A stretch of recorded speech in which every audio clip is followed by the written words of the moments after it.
बिस्मिल्लाहिर्रहमानिर्रहीम।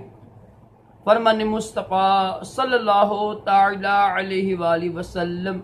ए लोगो, बेशक बरोज़ क़यामत की दहशतों और हिसाब किताब से जल्दी निजात पाने वाला शख्स वो होगा जिसने दुनिया में मुझ पर ज़्यादा दुरूद शरीफ पढ़े होंगे। सल्लु अल हबीब। कहका नारा गाना ये भी सुन्नत मुबारक है। मैंने मतलब कि नबी पाक का कभी इतनी आवाज़ से नहीं हंसे हैं कि दूसरों को आवाज़ पहुंचे। राशिद अख्तारी नूरी दवा खाने की तरफ से, और आप देख रहे हैं मुजर्रब नुस्खे। आज मैं जो कब्ज़ के नुस्खे बताऊंगा आपको, एक ऐसा कब्ज़ के नुस्खा है जो ख़तरनाक है, लेकिन अल्हम्दुलिल्लाह इससे पुरानी कब्ज़ ठीक हो जाएगी आपकी। ऐसा जो शख्स है ना, इसकी कब्ज़ दूर ही नहीं हो रही, उसी दवाइयों से भी उसने सारे टोटके इस्तेमाल कर लिए हैं, बिलफर्ज सारे नुस्खे इस्तेमाल कर लिए, परहेज भी कर लिया। देखो मेन चीज़ तो हम परहेज करते नहीं हैं, बड़े बड़े चीज़ें खाते हैं, नान पता क्या क्या खाते रहते हैं। अगर उसने देखा ना परहेज भी कर लिया है, उसने हर चीज़ इस्तेमाल कर ली है, उसकी कब्ज़ दूर ना हो रही है, तो मेरा ये नुस्खा आप इस्तेमाल कीजिएगा। मैंने खुद भी कल इस्तेमाल किया। मेरे ये में क्यों आया ये आपको बताने लगा हूँ। मैं तकरीबन 10-12 घंटे उठा हुआ था रात का ना, उस बाद मैंने कुछ खाया नहीं हुआ था, मुझे खाना नहीं आया है, माशाल्लाह मेरा मैदा सही है। अब मैंने वो नुस्खा इस्तेमाल किया है, फ़ौरन पखाना आ गया। इससे मैंने, वैसे भी ये हकीकत है, साइंसी लिहाज से भी हकीकत है, तिब्बी लिहाज से भी हकीकत है, और इस नुस्खे का नुकसान बहुत ज़्यादा है। जो आपका मैदा ना, मैदे का बेड़ा गर्क हो जाता है।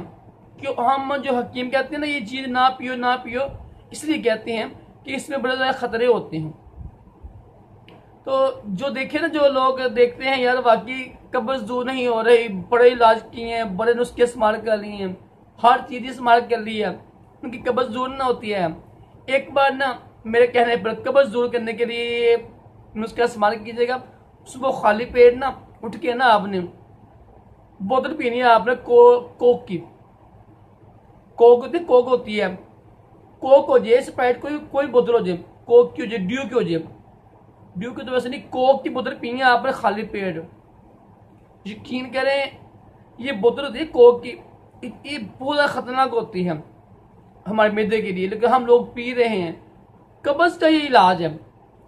एक बार 2 बार आप चेक कर लें, पी के खाली पेट बोतल पीनी है आपने, जो होती है ना 25 की मिलती है, 20-25 की मिलती है बोतल, 1 गिलास पीने आप, ठंडा हो और जहर पिए आप, यकीन करें आपको खाना आ जाएगा उस वक्त।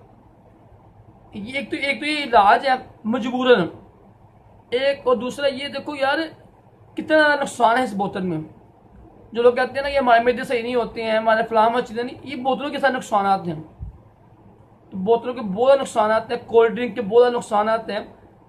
तो लेकिन मजबूरन ये अमल कीजिएगा आप कब्ज़ के लिए, इंशाल्लाह कब्ज़ ज़रूर हो जाएगी आपकी। तो ये दिल में ख्वाहिश थी मेरे, यार चलो यार आप मुझे मेरा नंबर लिखा हुआ पर आप इस्तेमाल करके ना ये वाला नुस्खा मुझे फ़ोन कर लेना आप, इंशाल्लाह आपकी कब्ज़ ज़रूर हो जाएगी। लेकिन ये मजबूरन आपने पीनी है। अगर देखें ना कि कोई बीमारी नहीं, दवाई असर ही नहीं कर रही, कोई टोट के, फिर ये करें आप। वैसे ही आपको मैंने अर्ज़ किया, ये बोतल होती है ना, कोल्ड ड्रिंक होती है ना, कोई सी भी कोल्ड ड्रिंक, टीन पैक हो, कोई भी हो, इसमें ना जो केमिकल पड़ते हैं ना वो बड़े तेज़ होते हैं, मैदा ना इसके लिए बड़े ख़तरनाक होते हैं। तो इससे बचें यार, मजबूरन मैंने इलाज बताया, हर एक हिकमत के शोबे में यानी मैं बसता हूँ, उस लिहाज से मैं लोगों को यही कहूँगा इससे बचें। ये बड़ी ख़तरनाक चीज़ है मर्द और औरत के लिए। अल्लाह ताला हम सब को भी कब्ज़ जैसी मूजी बीमारी से महफूज रखे और तमाम जिस्मानी रूहानी बीमारियों से महफूज रखे, दोनों जहानों की भलाइयाँ अता करे। सल्लल्लाहु अलैहि वसल्लम।